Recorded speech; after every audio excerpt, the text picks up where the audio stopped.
gonna do when they come for you? When you were 8 and you had bad traits, you go to school and learn the golden rule. So why are you acting like a bloody fool? If you get hot, then you must get cool. Bad boys, what you gonna do? Or what you gonna do when they come for you? Bad boys, what you gonna do? Or what you gonna do when they come for you?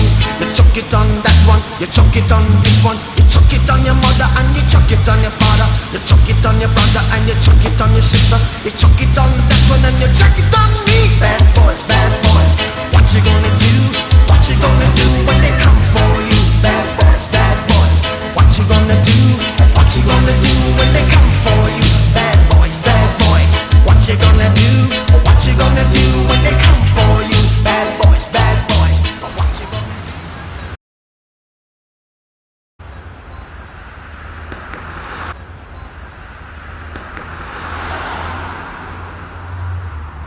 I entered the office building from Stratford Lane, pushing open the heavy door. I climbed the 3 flights of stairs up to my office. I had been in London 6 months, working in the agency my great-uncle had left me. I stuck the key into the lock and opened the door to the Trull Detective Agency. As I entered the office, I saw an envelope stamped Top Secret. Someone must have slipped it under the door.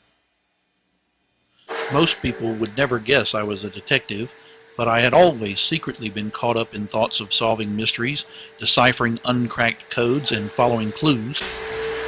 I ripped open the envelope and pulled out the sheet of paper it contained. The paper was filled with neatly formed figures and symbols, some sort of coded message. I quickly began searching for known codes that might help me unscramble the message. After nearly an hour of searching the Interpol and Scotland Yard websites, I finally cracked the code. Quickly, I wrote out the letters that corresponded to each of the symbols in the coded message. I read the message aloud into my recorder and then played it back several times. If character is something you wish to show, listen closely at the phone below. The phone below? It must mean the public phone on the street below. I ran out of the office and down the stairs. I crossed the busy street. I could hear it ringing. I grabbed the receiver and shouted, "Inspector Trull here." After a moment, I heard a distinctly British voice. "Find the lady in Trafalgar Square with a scarf to cover her hair. You'll have your next clue on Tuesday at 2 if you do what you must to be there." Back at the office, I set about cracking this new code. I studied the code for what seemed like hours. All the letters were strung together in one long string. I was about to give up when I noticed a pattern. I quickly took pencil in hand and made a few marks and began to pull words from the senseless string of characters. Could it be so simple? With a few more strokes of my pencil, I had it solved. I read it to myself and aloud several times. Christian character is within your reach. This is the motto we will teach. Discover it, believe it, and live it. I was at the public phone at my appointed time to receive my next clue. At Marble Arch on Hyde Park Lane, meet the chap with a derby to cover his mane. By afternoon tea on Wednesday at 3, you'll have the next clue to explain.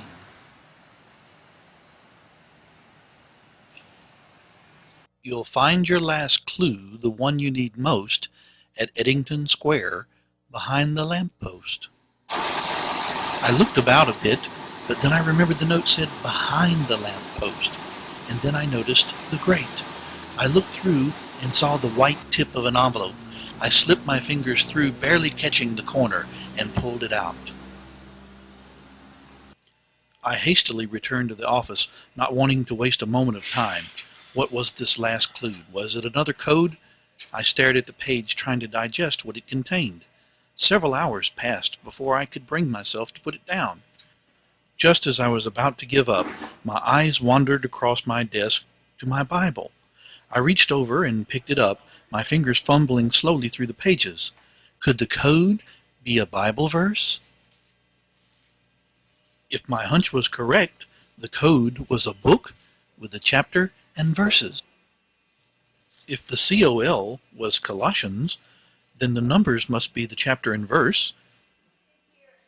Finally, I had it.